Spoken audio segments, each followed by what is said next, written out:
एक लड़की होती है जिसका नाम निमिषा प्रिया होता है, जो पेशे से एक नर्स होती है और वो यमन में नर्स के रूप में काम करती है, जहां उसकी दोस्ती यमन में रहने वाले एक नागरिक मोहम्मद हसन अल जमील से हो जाती है। वैसे तो निमिषा प्रिया वहां पर एक नर्स के रूप में काम कर रही थी, लेकिन वो चाहती थी कि मेरा भी एक अपना क्लिनिक हो, लेकिन उसके लिए बहुत सारे पैसे चाहिए थे। हालांकि इसके पास कुछ सेविंग्स थे, लेकिन उन पैसों से कुछ नहीं हो सकता था। इसी बीच ये जो जमील होता है वो कहता है कि एक काम करता हूँ, कुछ पैसे तुम लगा दो, कुछ पैसे मैं लगा देता हूँ बैंक से लोन उठाकर, क्योंकि मैं यहाँ का नागरिक हूँ तो बैंक मुझे लोन आसानी से दे देगी।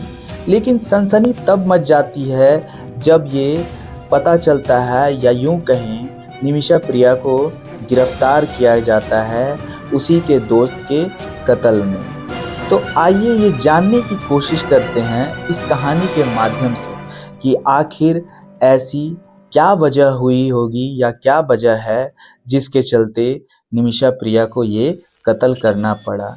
एक नर्स जिसका काम लोगों की जान बचाना है, लेकिन वो ये कत्ल क्यों करती है। So hello, welcome guys, myself Dheeraj and this is my channel crime house. Nimisha Priya Kerala के पलक्कड़ जिले की निवासी थी। वैसे तो वो बहुत मेहनती और बहुत कुशल नर्स थी और वो अपने परिवार की बेहतरी और अपने जीवन को बेहतर तरह से जी सके, इसलिए 2008 में वो यमन जाने का फैसला करती है। जब वो यमन आती है तो यमन आने के बाद वो बहुत लोकप्रिय होती है, लोग उसे बहुत पसंद करते हैं, जिसके चलते वो एक क्लिनिक खोल पाती है।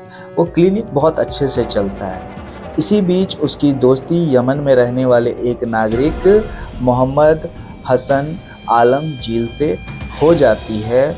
वैसे तो इनका संबंध बस एक सपोर्टिव पार्टनर का होता है, क्योंकि इसने उस क्लिनिक को खोलने के लिए आर्थिक मदद की थी। लेकिन कुछ दिनों के बाद इनका संबंध बिगड़ने लगता है, क्योंकि निमिषा प्रिया को पता चलता है कि ये जो जमील है ये क्लिनिक के नाम पर फंड जमा कर गलत कामों में लगा रहा है। जब निमिषा प्रिया को इसका पता चला तो वो विरोध करने लगी, और इसी विरोध के कारण जमील जो होता है वो उसका चालाकी से एक फ़ोटो एडिट कर एक एमएमएस बना लेता है, और उस एमएमएस बनाकर वो उसे ब्लैकमेल करता है और वो उसका पासवर्ड भी रख लेता है। जिससे परेशान होकर 15 मई 2017 को जमील को वो एक इंजेक्शन देती है, लेकिन उसे लगता है कि ये इंजेक्शन कम है तो वो और एक इंजेक्शन दे देती है। लेकिन इस बार जो इंजेक्शन होता है वो हाई डोज होता है और उसी समय जमील की मौत हो जाती है। इस मौत को छुपाने के लिए, इस शव को छुपाने के लिए वो उस शव को एक सूटकेस में भरकर ले जाती है कहीं, और इस ले जाने के दौरान ही पुलिस उसे धर दबोचती है। जब पुलिस उसे पकड़ती है उसके बाद उसे कोर्ट ले जाया जाता है, और कोर्ट में ले जाने के बाद उसे फांसी की सज़ा दी जाती है इस्लामिक कानून के तहत। दरअसल जब निमिषा प्रिया को कोर्ट ले जाया जाता है तो कोर्ट में जो वकील होते हैं वो निमिषा प्रिया से पूछते हैं कि आखिर तुमने ये कत्ल क्यों किया। तो वो बताती है कि मेरी कुछ मजबूरी थी जिसके चलते मैंने कत्ल किया। वो बताती है कि जमील जो था वो मुझे ब्लैकमेल कर रहा था। एक दिन मेरा वो फ़ोटो एडिट कर एक एमएमएस बना लेता है, जिसके चलते वो मुझे ब्लैकमेल कर रहा था, और वो कहता है कि मेरे पासपोर्ट को भी रख लेता है और बोलता है कि तुम मेरे साथ ज़बरदस्ती संबंध बनाने की कोशिश भी करता है। लेकिन वहाँ की अदालत निमिषा प्रिया की सारी दलील को सिरे से खारिज कर देती है, जिसके बाद उसे मौत की सज़ा सुनाई जाती है। लेकिन उसके पास एक विकल्प अभी भी बचा हुआ था, ब्लड मनी का। अब ये ब्लड मनी है क्या? दरअसल ये जो ब्लड मनी होता है एक तरह का पैसा है जो दोषी के तरफ से दिया जाता है निर्दोष के परिवार को।